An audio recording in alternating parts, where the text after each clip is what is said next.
December 1న Osmania university police station పరిధిలో ఎర్రగుంట చెరువు వద్ద జరిగినటువంటి మాగూజ్ సింగ్ హత్య కేసును ఈస్ట్ జోన్ డీసీపీ బాలస్వామి ఛేదించారు. మృతుడు బ్లాక్ మ్యాజిక్ చేసి తమకు నష్టం కలిగించాడనే కోపంతో ముగ్గురు నిందితులు కలిసి ఈ హత్యకు పాల్పడ్డారని తెలిపారు. హత్య అనంతరం మృతదేహాన్ని కారులో తరలించి చెరువు వద్ద పడేశారని చెప్పుకొచ్చారు.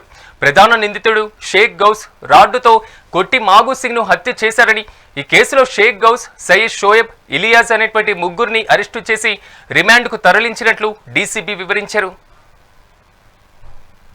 కరడుగట్టిన అంటే ఈ అఫెన్స్ మర్డర్ చేసినటువంటి ముగ్గురు వ్యక్తులను అరెస్ట్ చేసి రిమాండ్ చేయడం జరుగుతూ ఉంది.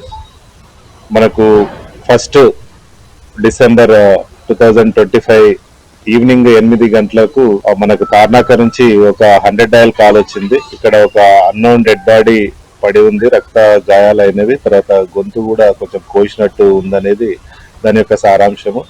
దాన్ని బట్టి ఇమీడియట్ గా SHO OU and his team, Naidu and his team వెళ్ళి చూసినప్పుడు ఒక అన్నోన్ వ్యక్తి రక్త గాయాలతోటి చనిపోయినట్లు తెలిసింది.